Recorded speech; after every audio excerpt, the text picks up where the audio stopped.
Sorry guys, I accidentally clicked history and there was no one there because you were all here waiting for me to start English.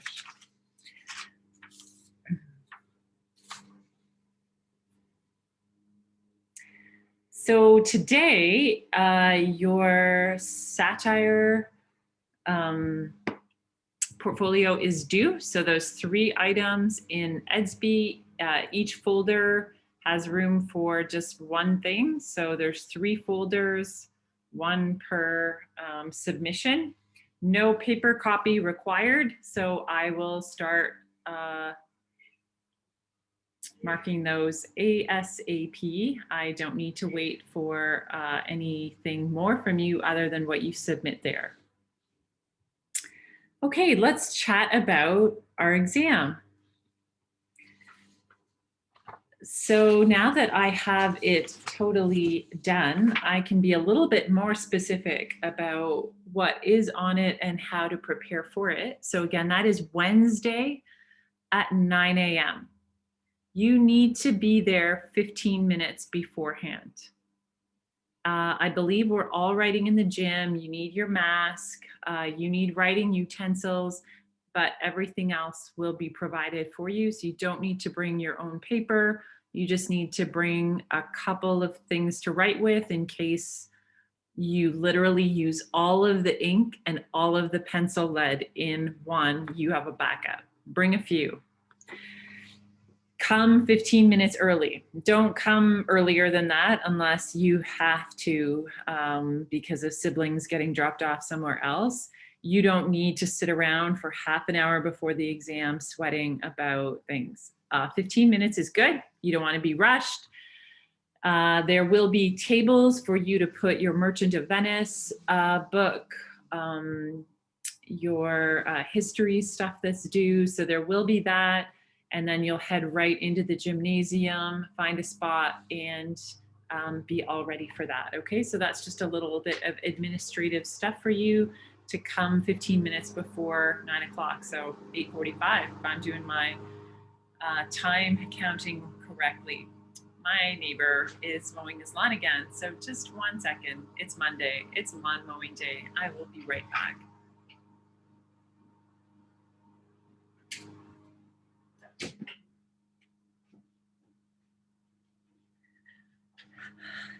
Okay, so you need to know the parts of the essay. You will be doing something with the parts of the essay before you apply those later on by writing an essay. Okay, I can't give you a lot more information other than that, but you need to know either the order or what belongs in an introduction, what belongs in a body paragraph, what belongs in a conclusion, either to order them or to put them in under the right headings. You just need to know those things. So just things like concluding sentence, topic sentence, thesis, broad sentence about the topic. So you just have to know your keyhole or bonbon structure.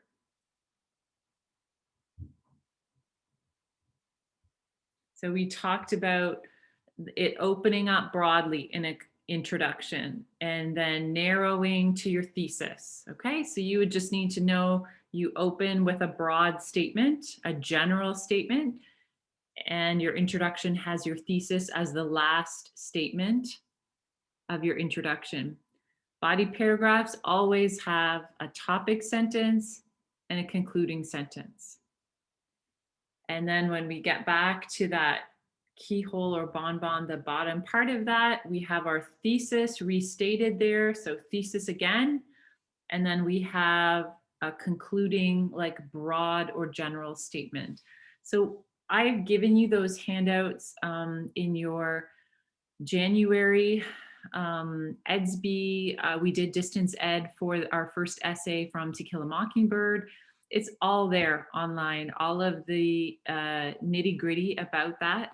Most of you have a pretty good handle on that, but it is something that most of you could review not only for this part of the exam, but also for the part where you're actually writing, because I'll be watching for that broad statement to kind of hook us into the topic and then narrow to just talking about those characters in those texts, and then body paragraphs that just talk about 1, 2, and 3, and then broadening back out, thesis restated, and then general topic again. Okay, so that's the first part, just terms. That's out of 10 marks. So just knowing those terms, where they go, which part of the essay they belong in.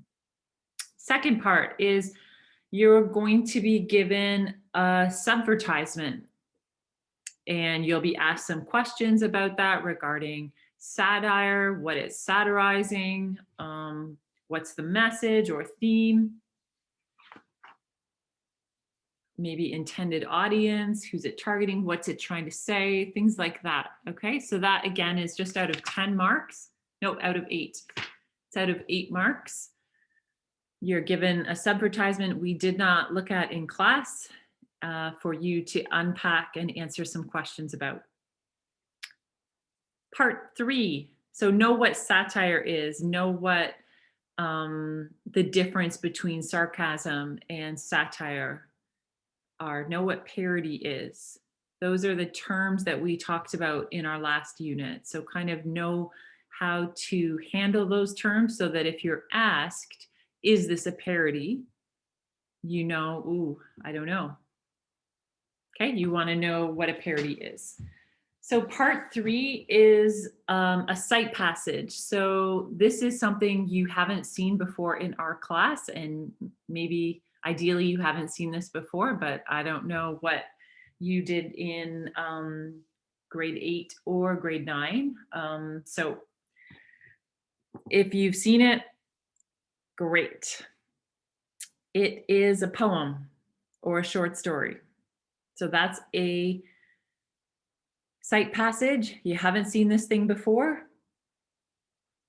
and you're asked some specific questions about that. So please review your short story terms like character, plot, setting, rising and falling action, some of those things that we talked about, foreshadowing, irony, some of the things that we talked specifically about in our short stories this year, which is going way back to September, October. For poetry, make sure that you review some of those poetic devices like metaphor and simile, where a comparison is being drawn from something literal that we can see often to something figurative. So love is a red, red rose. So that idea that of a metaphor where love is being compared to a red, red rose, but we don't have those signs of like or as.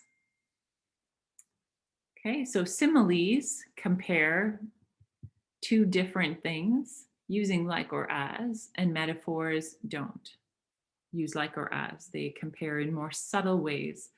We talked about personification, so just reviewing those things. We talked about rhyme scheme, and we're just gonna deal with end rhyme. We didn't do iambic pentameter, we didn't do anything like that this year. We're just looking at end rhyme. So that being able to label something A, B, A, C. Every time you have a new word to rhyme, you give it a new letter in the alphabet. So just review your short story terms, your poetry terms, and then you'll be all set to do very well on your sight passage. So that's out of 21 marks. You will read the thing that I give you, and I would recommend you read it twice before you start answering questions that have to do with theme and things like that. You'll really want to make sure you've understood the passage that you're given. Okay, so again, that's going to be a poem or short story. And of course, it'll have to be a short story for you to be able to do all the things that you need to in our exam. Questions so far on those first three parts? Okay, part 4 is short answer. So you will be given 4 options and you'll choose 2 of them. And these have to do with To Kill a Mockingbird and Merchant of Venice. And one of the options has to do with your Know Your Book. Okay, so similar to what we talked about in history this morning, there's 5 marks for content, 2 for spelling and grammar and style. So you'll have 4 topics, sentences, questions. You'll just choose the 2 that you feel like you can write the most about or are most comfortable answering. So these have to do with the context of To Kill a Mockingbird. We spend a lot of time putting that novel in context. So you'll want to review a little bit about maybe how what you learned about those things and how that helped you understand some of the things going on in To Kill a Mockingbird better. We also spent quite a bit of time, not as much as To Kill a Mockingbird, but setting up Merchant of Venice and talking about anti-Semitism. We talked about why some school boards have banned both books, and so that neither book is available for study. I may ask you, do you think that's a good idea? Do you think you're missing out on something if you don't have the opportunity to read and talk about these things? Let's see.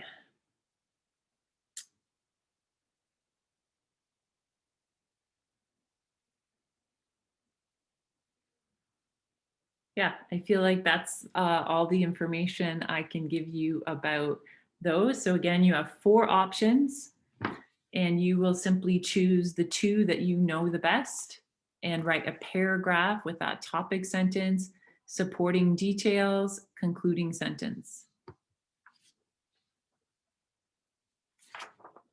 The last part of your essay, part 5, is your essay answer. So this will combine To Kill a Mockingbird and Merchant of Venice. And I would like to spend a little bit of time brainstorming with you what you think are a couple of themes that draw these 2 pretty different works together.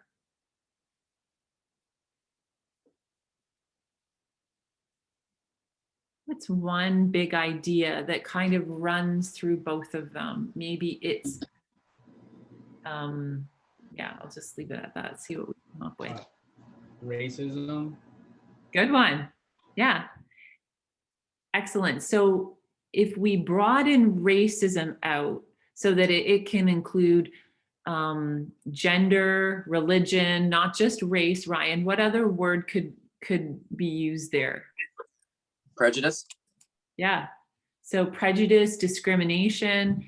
If we think about that topic and you were going to use 1 character from one work and 2 from another work, so you have to use both To Kill a Mockingbird and Merchant of Venice. But because it's 3 paragraphs, you're automatically going to be choosing a character from one and 2 from another. So if we were talking about prejudice, what would be a great option for To Kill a Mockingbird? Who would you choose to talk about they faced prejudice? Bob Ewell and Tom Robinson. Okay, how did Bob Ewell face prejudice? Sorry, I meant to say Boo Radley. My bad. Okay. Sorry. Oh, good one. Okay, yes, great.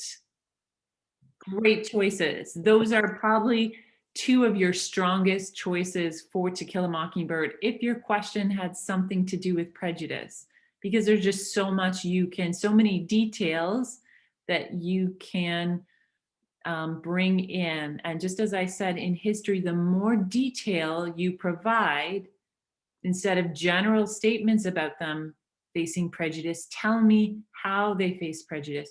Who was prejudiced against them? What did that look like? So for someone like Tom Robinson, what did prejudice look like for him? How do we know he faced prejudice?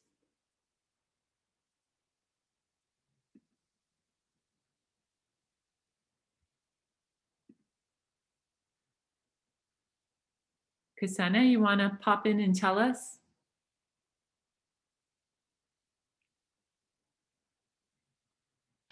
So Tom Robinson didn't really get a fair trial because there's like proof that he didn't actually there's proof that he shouldn't have been accused and that he didn't actually do anything wrong, but he still was put in jail. And people judged him, like the mob that came to try to hurt him and stuff like that. Excellent. Great detail remembering that mob that came from Old Sarum where Atticus intervened. Yeah. So the trial is the big one for Tom. You might look at how he's even referred to, and we saw this with Shylock. He's called boy. Like he's a grown man and he's called boy. So even just the terminology that's used for him, certainly the accusation without any evidence, and Atticus points out, was a doctor called? Do we have any kind of verifiable evidence that the crime you were accusing Tom of actually happened? And then as the testimony continued, we could see that it was a blatant lie. Everyone saw that Mayella completely changed her her tune when she realized he only had one arm, and she'd been saying he caught her about the neck. So just the fact that that was allowed, that he was found guilty, is definitely your strongest evidence for the prejudice that he faced. If we were thinking about Boo Radley, we might notice how all through the book, right up until the end, there's a lot of rumors about him stabbing his dad in the leg with scissors and then going on cutting out the things for his scrapbook. You know, he's reported to be peeking in windows and just kind of given the characteristics of a monster. And we begin to maybe get glimpses that those are not accurate with the treats left in the knothole, the blanket around Scout during the fire. And of course, at the end, we see him save Jem and Scout's life and carry Jem home. So that he was judged maybe based on some of his not great actions as a young person. It's like he could never lose that label.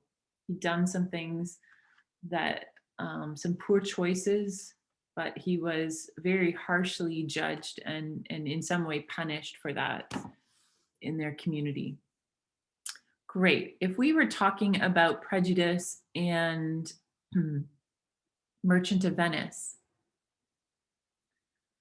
what would be a character that we could speak about in terms of prejudice? Shylock? Yeah, thanks, Joey. For sure. So he's kind of probably our most obvious example, and maybe the only example of prejudice. So it would be important for you to know the ways that he faces prejudice specifically. So we noted in class that he was called a dog. He reminded Antonio at one point, remember, you spit on me. You made fun of my religion. You made fun of the things that are important to me as a Jewish man. So he would probably have had some kind of head covering, and he wore certain kinds of robes that would be really easy to spot him as a Jewish person. So we don't see all those things happening in the play, but we see Shylock citing them. He even says at one point, like, you kick me like you kick a stray dog.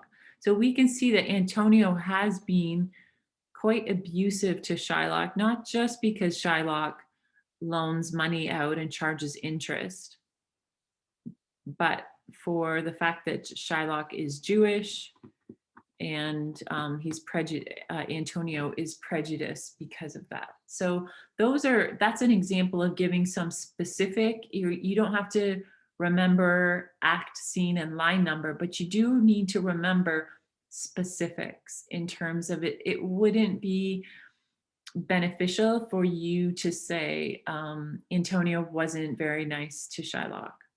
Okay, that's an example of a really general statement that doesn't tell me much about your knowledge of the play. So you want to, at every opportunity, really show off what you remember and how you can bring these things together to prove this thesis. So that would be an example of choosing 2 characters from To Kill a Mockingbird, 1 character from Merchant of Venice. What you will have to do on this part of your exam is to create your own thesis. So I may give you a topic like prejudice, that characters in both works face prejudice. You are going to need to turn that into a thesis. And that's where some of you struggled a little bit in your essay. So remember, a thesis has a position and 3 path statements. So if we were going to turn the topic of prejudice into a thesis, we could argue, what might a position statement be for that?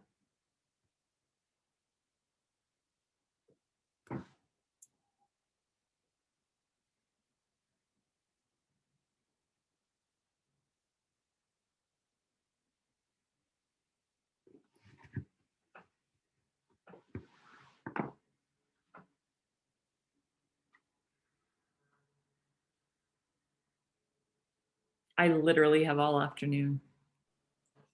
So you said if we were to turn that essay into, well, the prejudice into an essay, what would our thesis be? Yeah. So a really easy thesis might be, there is evidence that there is a lot of prejudice in both works, To Kill a Mockingbird and Merchant of Venice, when Shylock is not given a fair trial, when Tom Robinson is discriminated against in court, and who, something like that. Yeah, excellent. Excellent, that's it. So what you'll want to do before you start anything else is just write out your thesis. And that might take a couple of tries for you to get the wording right on that. And then start, you might even write your body paragraphs and leave a big chunk for your intro. That's typically what I have done. And I've written a lot of essays and a lot of essays on exams because I have a double degree in English and history. So that's all you do. By the time you get to university, it's all essay. So what I typically did was I figured out my thesis. Maybe you write that in just above your first body paragraph, leaving a big chunk or a whole page for you to write your introduction, excuse me. So once you have the order that you're going to write about from your thesis, which body paragraph is going to come in which order, then just start writing your body. Once you've written your body paragraphs, so say it's Tom Robinson, Shylock, Boo Radley, then come back up and figure out, how am I going to introduce prejudice? And just a little bit of review for us, when we think about that keyhole or bonbon structure where we start generally, that's just prejudice in our world today. That could be what happened to the family, the Muslim family who got run over in London. That could be 200 plus Indigenous bodies uncovered in Kamloops. Those are just really recent and in some ways easy examples to go from prejudice generally. So you might take 1 or 2 sentences to talk about prejudice in our world today. Again, Black Lives Matter would be a really easy, whatever your position is on that, it feels like that would lend itself to talking about prejudice in the world today. Even how police officers are viewed post Black Lives Matter, right? There's tons tons in our world today, of examples you can use to draw me in, just generally talking about prejudice. And then spend a sentence or two talking about that, and then segue into how prejudice is prominent in both works. And then give me your thesis that just has the 3 characters, 1 from one work, 2 from the other, that you're going to talk about. So your introductory paragraph is I would recommend writing it after you figured out what you've said in your body paragraphs. Come back, then you know how to introduce it, and then you know how to conclude it. So often it's really great form to pick up on the same ideas in your introduction and sort of wrap them up in your conclusion. So bring them up again, but in the reverse order. So you start with your thesis restated in your conclusion, and then you broaden back out to general topics that you brought up in your introduction. So say I wanted to talk about how the police are viewed as villains, and the prejudice that people have towards law enforcement, given some of the things that have been highly publicized. Say I wanted to talk about that as prejudice. If I talked about that in my conclusion, I want to talk about that again as I broaden back out, so that the last couple sentences of my conclusion talk about prejudice towards law enforcement. And that would be a really great time in your conclusion. You don't want to leave us like suicidal at the end. So I'm tongue in cheek with that, but just, you don't want to leave us on a dark and hopeless, even if like there's not a neat and tidy way to wrap up any of these big things, but you want to end with a bit of hope. So maybe if it's law enforcement, my example, then you might talk about, although there are some bad cops for sure, there are a whole bunch of cops who regularly, you wouldn't use cops because that's a bit slang, police officers or law enforcement, who regularly put their lives on the line for citizens day in, day out, that sort of thing. So you're acknowledging maybe the prejudice and that there's even a kernel of truth in that, but you're leaving us with, hey, there's a whole bunch that are being kind of brushed with the same brush that shouldn't be. That's just a really quick example of how you can use the topic of prejudice to move you from general to specific, talk about the specific people you want to in your body paragraphs, and then broaden back out to pick up. It's like full circle. It's just like when we think about To Kill a Mockingbird, really the whole book starts when Scout talks about Jem's arm healing, and Jem's just happy as long as he can play football, but it takes the whole story to tell us how Jem's arm got broken and that it was this altercation with Bob Ewell that could have been fatal. Okay, so it's that idea of coming full circle, picking up where you started and sort of wrapping it up. Not too tidy, like the world is amazing, but just, you know what I mean, like give us a little bit of hope about the issue of prejudice that you have used to talk about. So that is all that I had for your essay. That is the last part of your exam. Your essay is out of 32 marks. So 25 is content. So think about 5 body paragraphs. I'm giving roughly 5 marks each for those, just the content and the style. Do you have what you need there? And then you've got 7 marks that are spelling and grammar and use of transitions and other kind of stylistic things that we've gone over and worked on this year.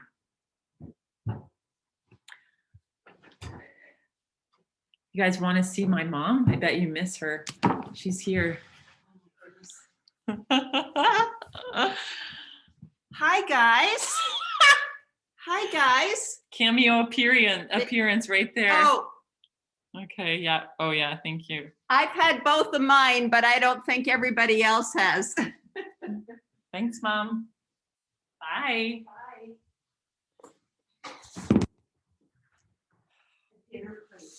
Okay. Just made your day, I know. Okay, so that was all that I had for your English exam. Any questions about that? About how to study or about what's on it?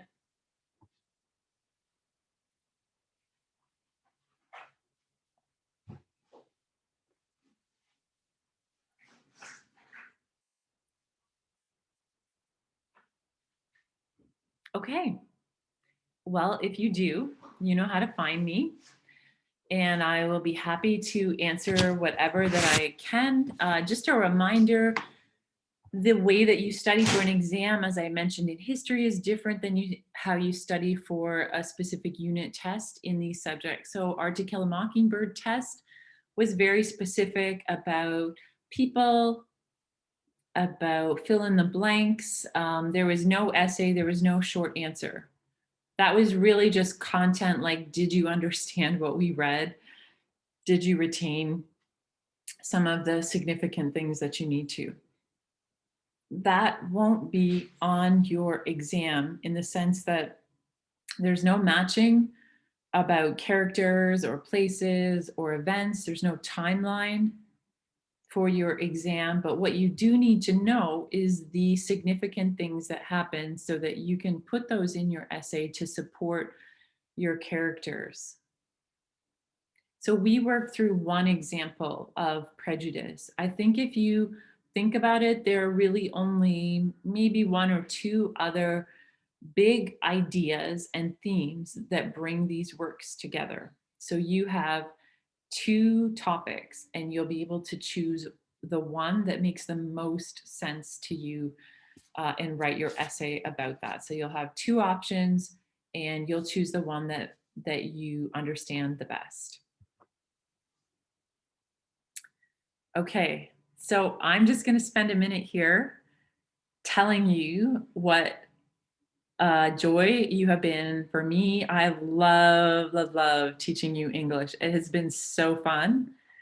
And I sent your parents like a super embarrassing little email saying you guys have really brought it on distance ed, and it's really made distance ed so much easier and better for me. It's been stinky and hard, but I loved seeing you guys Mondays and Wednesdays, and you were often all here. It's been amazing to see you guys, even just differences from last year to this year, and you're maturing. So I just wanted to tell you that to your little faces and tell you I am really hopeful that I will get to teach you English next year. I don't have my schedule yet, and you're probably just needing a break from me, so I won't be too excited in your face just yet. But I am hopeful that we get to see lots more of each other and build on some of the things that we've done this year in English and in history. So that's all that I have. Again, reach out if you've got some questions. I will see you Nick say that, take two. I will see you Wednesday morning. You will be there at 8:45 so that you can put your textbooks, your history culminating, and anything else any other teachers have asked for from you before heading to the gym with your mask and your writing utensils ready to rock this exam. You have 3 hours. I have written an exam that I think you should have wrapped up in 2, but you do have a full 3 hours to write this exam. So 9 o'clock, 12, I will be ripping the paper out of your hands. So just budget your time as you write your exam. Look at the questions that are worth a lot. You might start with those, or just remember to be switching gears so that you leave at least 45 minutes for your, I would recommend for writing that big essay at the end. So that's kind of my suggestion, is make sure you've got at least 45 minutes for that. It's always great if you have time to check it over, to make sure you've not missed a side, especially if you're done way before your peers. That's always a little bit of an indication that maybe you've misread a question. And that's always just a good opportunity to pause and look at your exam and make sure that you have done all that's been asked of you. Okay, have a great rest of your day. I look forward to seeing you Wednesday.